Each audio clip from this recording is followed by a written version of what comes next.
Thanks for your time and congratulations on the film. Your new film, Burning Man, deals with the emotions of a young married man who loses his wife to cancer for a while, and for a while his life with it. In that it has some parallels with experiences in your own life. Why now? What was the moment that said, now's the time for me to pursue this film? Well, it's not even so much right now, it's more time. 5 or so years have passed since the events I lived through had happened. And I really was keen to respond to what I, kind of went through in a creative way.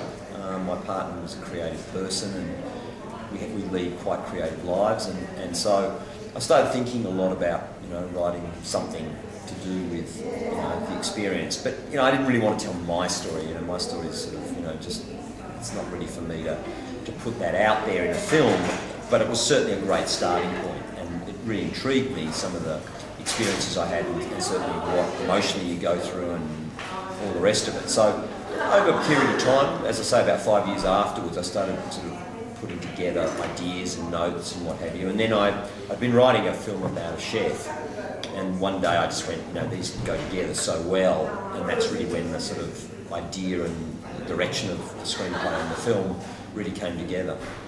Now, the editing style is a non-linear approach to storytelling. Why did you choose that style for this film? Well, I really wanted to tell an emotional and a visceral film rather than sort of a linearly plotted one. And so I asked myself the question, I try to include as many of these things as I can as part of the storytelling of the film. And so, what Tom goes through is a very fractured experience. And so, both emotionally and physically, his life has been turned upside down. It's kind of in this whirlpool of experience. And so I really wanted a structure to the film that helped tell that story and helped inform us of actually what Tom was going through, but also what the experience of emotionally of what he was going through, and what grief is, I guess. It's not just this sort of sitting in a quiet room looking out of a window and being sad. There's a great deal of energy and a great deal of expression associated with it. So all of those things sort of tied into wanting to make use a fractured narrative with the film. In watching, I felt reminded of the sensation of watching Inception and trying to keep the pieces together. Yeah.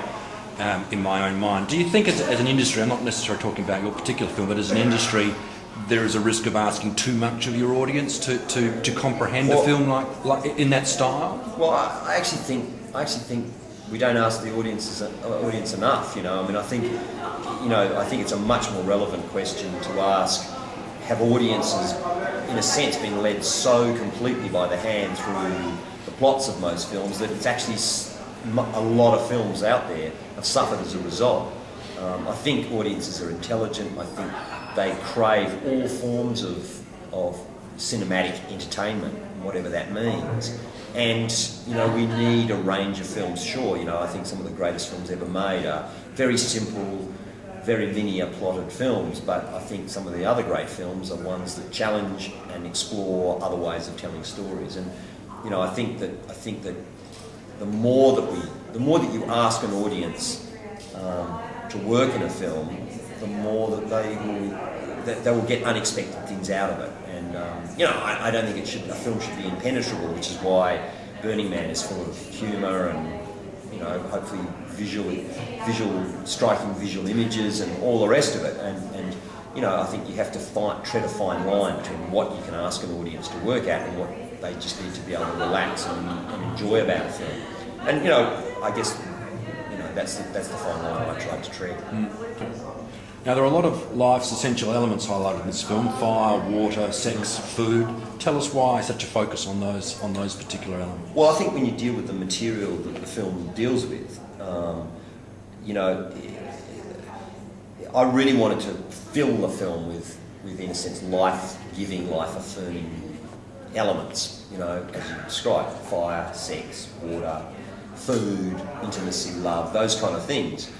As a contrast to the actual material of the film and the experience that the film explores. So ultimately, the film is about renewal. It's about life goes on. It's about and ultimately it's about life, not death. you know, that forms a great foundation.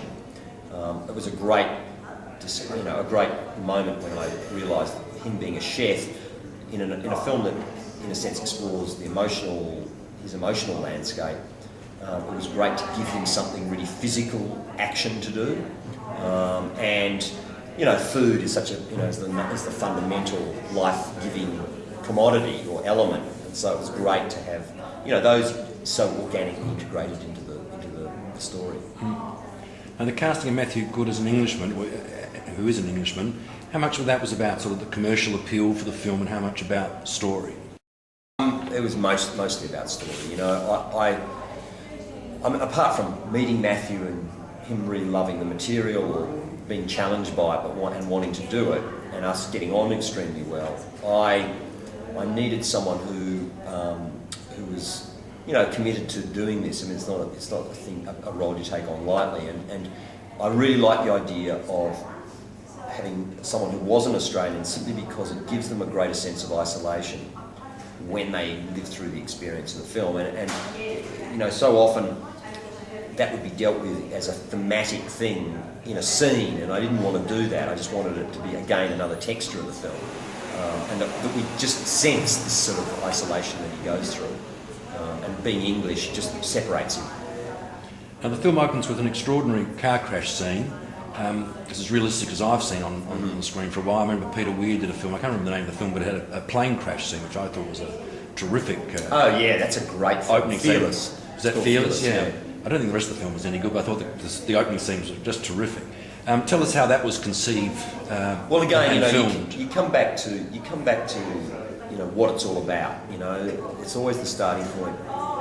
When I try and do anything, you always ask what the meaning of it is. What am I trying to achieve with this? And so I really wanted a visual metaphor for what Tom's life was.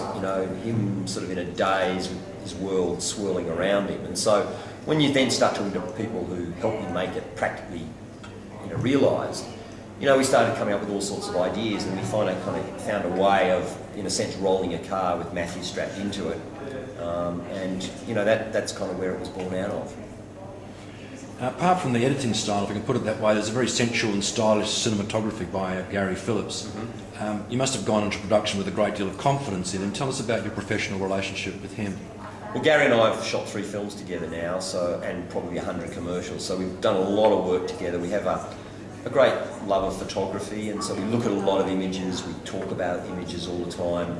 We think about all those kind of things. We talk a lot about the framing of the camera, and we kind of work, as a partnership, symbiotically, and just we do a lot of storyboarding, and find a lot of the images that we want. And it's one of the great pleasures of making a film is doing that.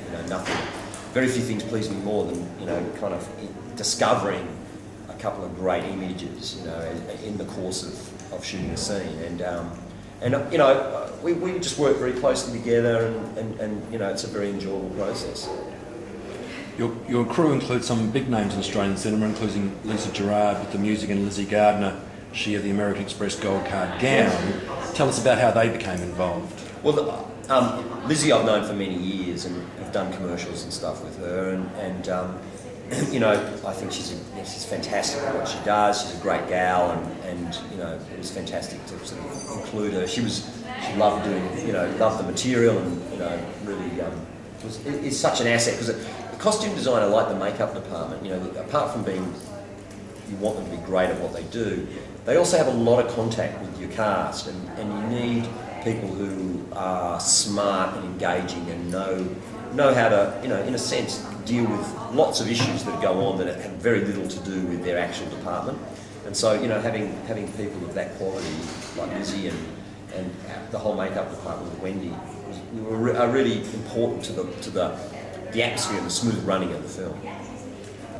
And your next project, tell us a little bit about that. It's a World War II drama set in Scotland and in Thailand. We're also shooting in Australia. Set on the Burma Railway, about a railway enthusiast who's tortured by the Japanese and goes back to confront his torturers many years later. Well, congratulations on this film. I hope it does as well. Australian cinema seems to be producing a lot of very interesting material at the moment. Yeah. I hope this as successful as some of the others has been as well. Thanks very much. Great, thank you. Nice talking to you.